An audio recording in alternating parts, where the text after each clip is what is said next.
Assalamualaikum warahmatullahi wabarakatuh. Apa kabar anak-anak ibu semuanya? Semoga dalam keadaan sehat-sehat saja ya. Nah, bertemu kembali dengan Ibu Nursaini dalam mata pelajaran Pendidikan Agama Islam dan Budi Pekerti pada kelas 1. Pada hari ini, kita akan mempelajari tentang Aku Cinta Al-Quran dengan subtema Mengenal Huruf Hijaiyah dan Harkatnya. Sebelum kita memulai pembelajaran, alangkah baiknya kita berdoa terlebih dahulu. Bismillahirrahmanirrahim. Rabbi zidni ilma warzuqni fahma waj'alni minas solihin. Amin. Baiklah anak-anak ibu semuanya, sebelum kita memulai pembelajaran, alangkah baiknya kita mengetahui dahulu apa saja capaian pembelajaran dan tujuan pembelajaran kita pada hari ini.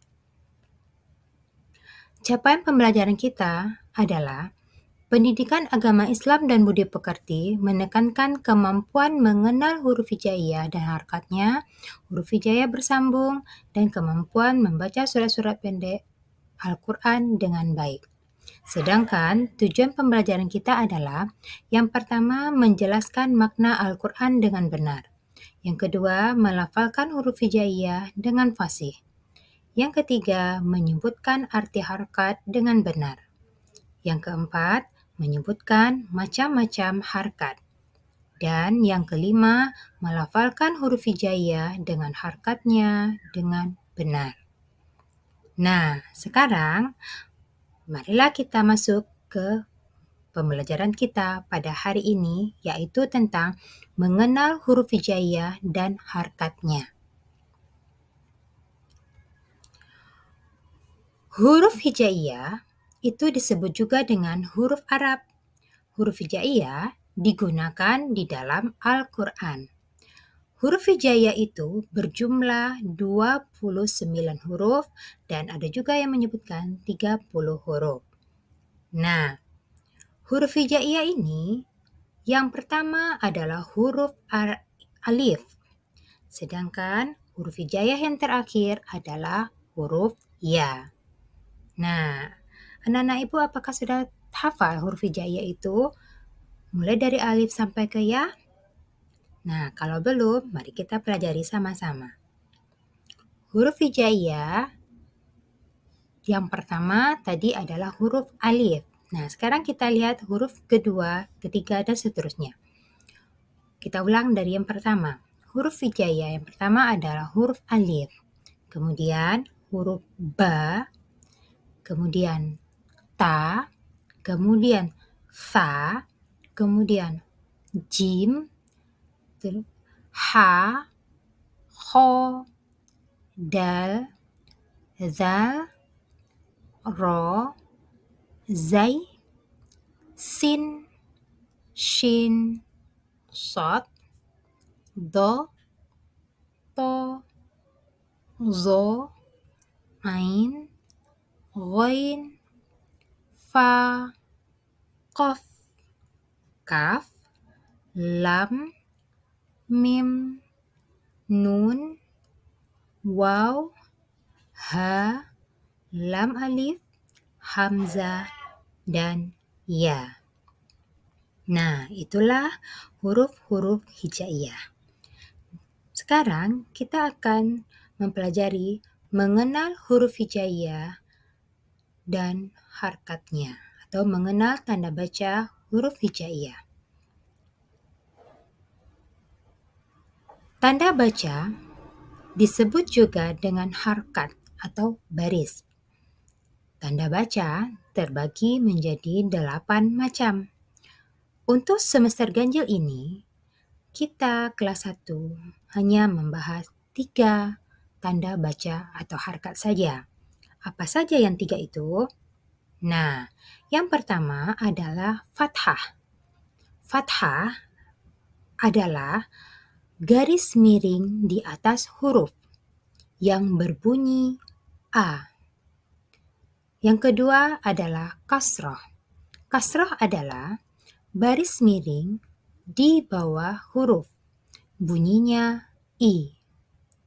Dan yang ketiga adalah dhammah.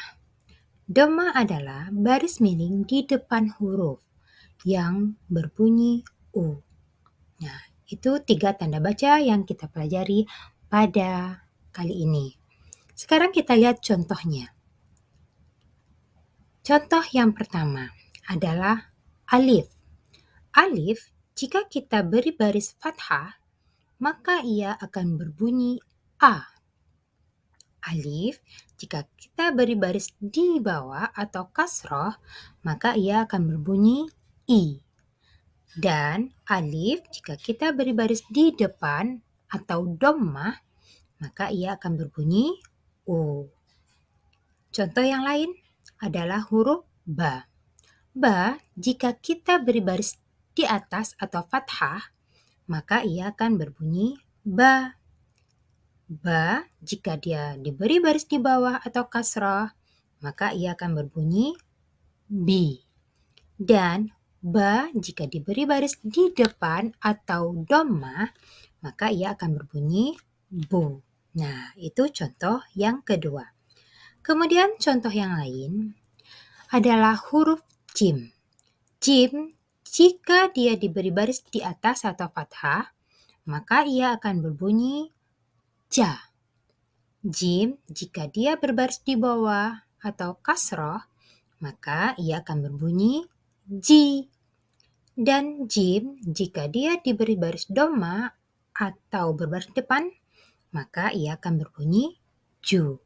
Nah, sekarang kita lihat lagi contoh selanjutnya, yaitu huruf sin.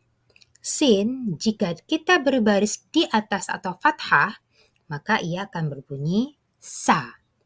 Sin, jika kita berbaris di bawah atau kasroh, maka ia akan berbunyi si. Dan sin, jika kita berbaris di depan atau dhammah, maka ia akan berbunyi su. Nah, contoh terakhir adalah huruf mim. Mim, jika kita kasih baris di atas atau fathah, maka ia akan berbunyi ma. Nah, mim, jika kita beri baris di bawah atau kasroh, maka ia akan berbunyi mi. Dan mim, jika kita beri baris di depan atau dhammah, maka ia akan berbunyi mu. Nah, itulah contoh-contoh dari tanda baca atau harkat fathah, kasrah, dan dhammah. Nah, untuk hari ini pembelajaran kita sampai di sini dan kita akan bertemu kembali dengan mata pelajaran selanjutnya, dengan materi selanjutnya di minggu selanjutnya. Dan Ibu tutup. Wabillahi taufiq wa hidayah. Assalamualaikum warahmatullahi wabarakatuh.